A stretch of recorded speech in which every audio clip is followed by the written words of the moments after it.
Hi fantasy managers, and welcome to FPL Team Talk. Welcome to my updated draft. If you watched the first draft, I've made quite a few changes since then. We've had lots of information about transfers, information about players being available, doubts for the start of the season, so there have been quite a few changes. By all means, speed through some of this video in order to get to the options at the end. I am looking at different strategies. I'm starting to get my head around which way I want to go. Spoiler alert, it may be that I'm going to go for Salah and Haaland in my final side. We'll have to wait and see. Lots could change before now in the next few weeks and game week 1 deadline. So if you enjoy these sort of videos, please give it a like. Don't forget to subscribe. And in the meantime, let's crack on with my first draft video. And these are the players that really I was looking at in the very first one as being absolutely nailed. And we'll put them together in a minute and then we'll start to build the rest of the team around them.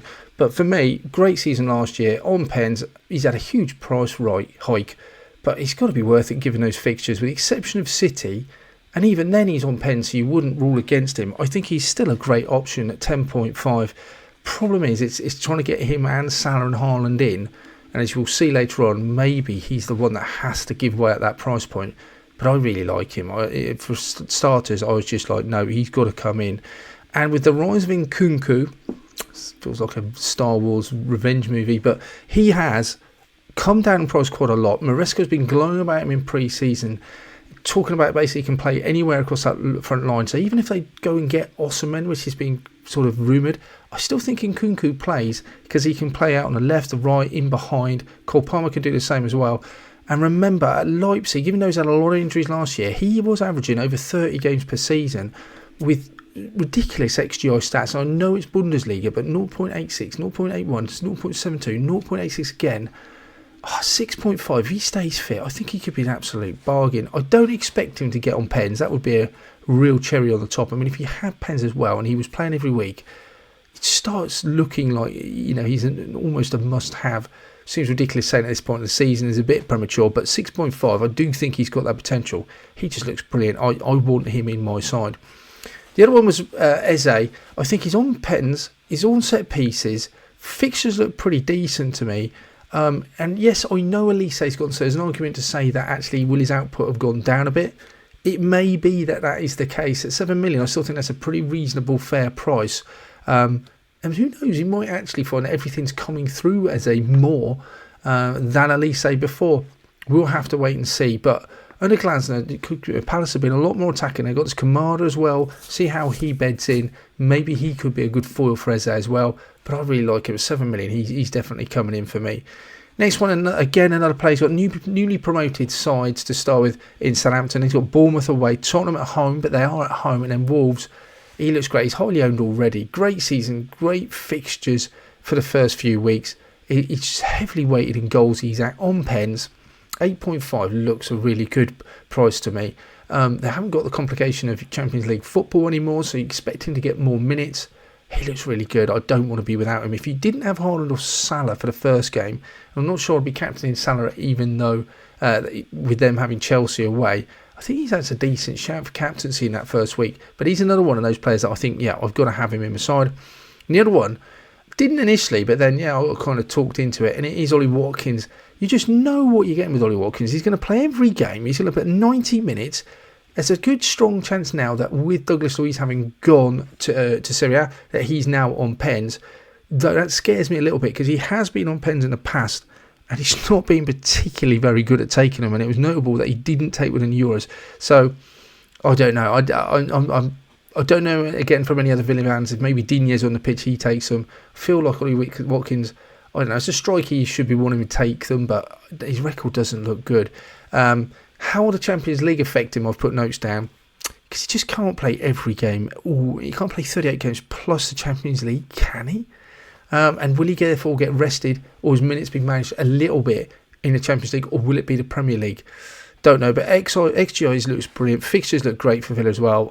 I think he's great. He's just one of those players I think I'll just put him aside. He'll keep ticking over. Can be explosive.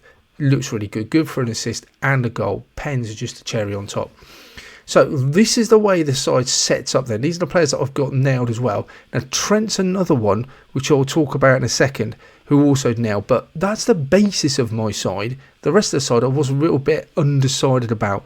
Now Trent, Again, I've put him in as nailed. I do like the idea of having a Liverpool defender. They've got really good fixtures. Ipswich away, Brentford at home, even Man U away isn't a game that they should fear. And then Forest at home. I just wonder whether he's nailed. He hasn't started any pre-season games yet. Conor Bradley's been playing. He played games against Betis. He's been sort of bigged up quite a bit by Slot as well.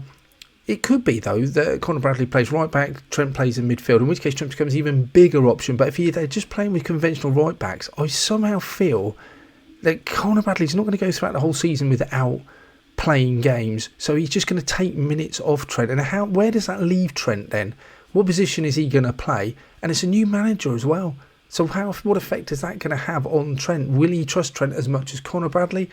You assume he will be starting, but there's enough doubt for 7 million, most expensive defender in the game, for me to suddenly to just question whether there's better options. If he is playing as like just a 4-4-2 or 4 across the back, then maybe Robbo's just as much as good option as Trent, and he's $1 million less. So that has to be a doubt for me. And again, that's just going to watch those pre-season friendlies. Another one that I think I would bring in is Dan Burn. I think that he looks nailed. Though I thought that, and now people are saying that Livramento possibly will get minutes. So I'm waiting on that. It could be Dan Burn. If Livramento looks like he's got the spot, that's even better. I think he's even more of an attacking option.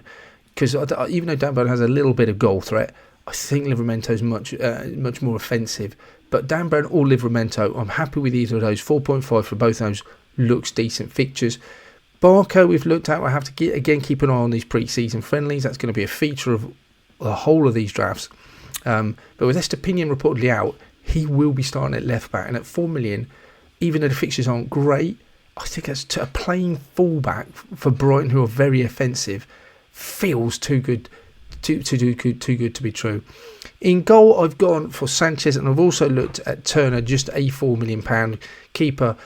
Depending on other players I can bring in, Sanchez, his position looks under threat. If they bring in this other keeper as was being suggested, then I will move to a different one and we'll look at options. But for the time being, I have brought him in.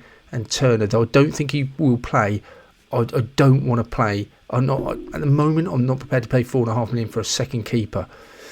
Mikalenko's the other one. I think Everton's fixtures look really good. So I've gone to Brighton at home, Bournemouth at home look really good. 6th best Premier League record last year. That's pretty good. And for 4.5, I think that's got to be one to consider. And the same for Palace and Joaquin Anderson. So this is the side with those nailed players in it. Previously, then those players are nailed down would be Nkunku, Palmer, Eze, Watkins, Isak and Trent. There are a few changes that I think I need to consider, though. I'm going to look at taking out, for the time being, the likes of I'll just bring him up against Salah, Havertz, Mikalenko, Anderson, Barco. And then what has come to light, I think, is I do like Emil Smith-Rowe. I think if his imminent transfer, which any moment now, by the time of releasing this video, he should possibly have been announced.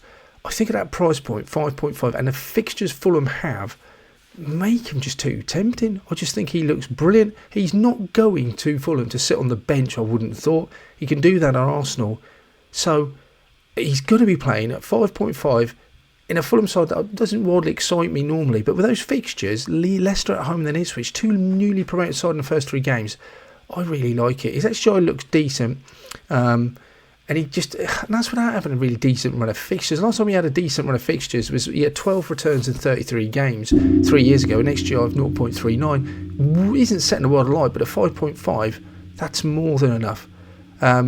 If you have got a strategy with Haaland in, and I think he's a gift, 5.5. He's brilliant. So I really like Emil Smith-Rowe. On the other side, I don't think with Rodgers, everyone's talked about Rodgers. So I'm not going to dive into it. We all know how many goals he's got in pre-season. If he is going to play up in an attacking position in a very offensive Villa side, yeah, I've absolutely got no issues with that. I think he has to come in, but we've got to keep an eye on that. The other one that I quite like as well, and we've got to keep an eye on him, is Reece James. Feels like we've been down this road so many times. If he gets a good pre-season under his belt, he just can be so devastating. He's crazy to think, though, when looking back at his stats, he's only played 108 games in his career. But he's got an XGI of 0.31. It's really good.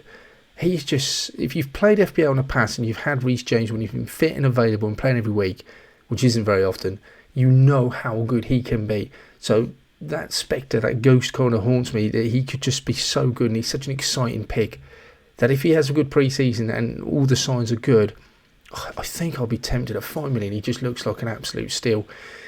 So that's some of the players that start to build up in my side. Smith Rowe and Rodgers come in. One of the things, though, that with that midfield is no Salah. Salah comes out, and I just don't know if I want to go without Salah. He is just, his XGI is still brilliant. I do think he's not getting younger, clearly. He wasn't quite as good. I don't want to say he wasn't good. He was good at the end of last season. He scored over 200 points. But maybe because of the standard he set so high over the last couple of seasons, maybe we saw him struggling to reach those same heights, but that still doesn't make him a bad option. And with those fixtures he's got as well, it's just hard to not have him in. And it doesn't appear to me, I mean, I can't, if there was an obvious other choice to go for on that Liverpool side, if I knew Jota was playing every week up front, Gakpo was playing out wide every week, or Diaz was nailed, maybe you could go there. But Mo, you just know he's going to play. The other one, obviously, in this side is Haaland. And yeah, he's so expensive. But that's quite good, I think, for the game, because it does make you, as FPL managers, have a decision to make. But having an XGI at over 1, and you think about the games he missed last season, he still ends up with 35 goal returns. So the fixtures look good. There are doubts and concerns that, in fact, he's come off early at half-time in the pre-season games. So they seem to be very managing of him, and Guardiola does say there's some muscle issues there, so we've got to keep an eye on that. But I think to get Haaland in, it allows me to get Gvardiol, and I think I'd have Muniz at the back, and that's with Haaland in, and I quite like that side. I quite like the fact I've got Reece James, Gvardiol, Muniz is quite attacking. I'd have to, if I had Reece James, bring Miguel in, the Forest keeper, but that could change to either a Henderson, a Flecken, I don't really mind that, or an Areola if you wanted to. Burn could change to Livramento, same price point. If you want to save money, you got Munoz, you could go down to an Anderson or Mikolenko. That's not a problem. But with this side, with Haaland in, I really like it. I don't mind that midfield at all. But the one thing I don't like is I've got no Arsenal players and I've got no Liverpool players. And whereas I think I can live without the Arsenal players because of the fixtures, I would want them in later on, especially defensively. They're just so good defensively. But those Liverpool fixtures are so good. To have no Liverpool players feels like a crime. But there is a plan I could go into for that. But it has to be with sacrifices. So Muniz looked brilliant last season. Looked good. He looks nailed up front. The fixtures look very good. And for 6 million, he just looks really good value. So what I could end up doing is taking Watkins and Palmer out, which I'm not wildly happy about, and upgrade those to a Salah and Muniz. I can afford to do that, and it actually gives me 1 million still to play with. So in actual fact, if I wanted to, I can then go from James to Robertson, or I could go from Vardio up to Trent if I wanted to. Livramento I could still play instead of Burn if he gets there, or Van Dijk can come in if I'm worried about Robbo or not having game time because of Simicast. I accept Cole was nailed. I like Watkins and Cole's good options. But if you're going to have Salah and Holiday, you just have to make sacrifices, and that is what this game is all about in the end of the day. So James, like I said, could go up to Robinson. That would bring up to 100 million. I like the fact that I've got Salah and Haaland. Gives you plenty of captaincy options. And then honestly, week 2 without Haaland really scares me when I've got Ipswich at home. That just could be horrible without Haaland. Even though his ownership's not that high, expect it to go up. So this is the side I'm tempted to go with right now. I certainly could make saves. I mean, Vardio could come down to a Stones. Muniz could come down to an Anderson. That gives me another 1 million to play with. I could look to invest that somewhere else. Again, I don't have any Arsenal players, but maybe I could upgrade Muniz then to a 6 million Saliba. But at the moment, again, I'm a bit unsure about which Arsenal defenders are available. So that's the side as it is at the moment. The other thing I'd mention as well that I do like about having Haaland and about having Salah is the fact that by having them, I haven't got to go to them later on. Now, going to them, even though you can build up those extra transfers, just will be at least 2 or 3 transfers and undoing quite a lot of your side. And that sounds like a real headache, and also using up lots of transfers. If Haaland or Salah doesn't work, then at least I've got one transfer to somewhere else. Salah can go straight down to a Cole Palmer, or Haaland can go to a Havertz. That's quite straightforward. So I do like that sort of approach of having them both. And even though I've made sacrifices, the fact that Rodgers is playing quite well and hopefully will start for Villa, and now Smith Rowe's emerged as possible starter for Fulham, that's giving you enough money to make it, sort of Haaland, Salah, and still keeping Eze and Kunku. I really like that. So this is what I'm sort of ending up and erring towards. Well, I hope you found that useful, guys. Let me know in the comments below what your plans are, and do you think it is a strategy to move forward with Haaland and Salah? I've put the league code up on the screen. If you were part of it last year, brilliant. Make sure you renew and come into that. Otherwise, feel free to join and take us on. In the meantime, guys, we'll come back at you nearer the time with more updates and more things to discuss. But in the meantime, take care. Good luck. Speak to you soon.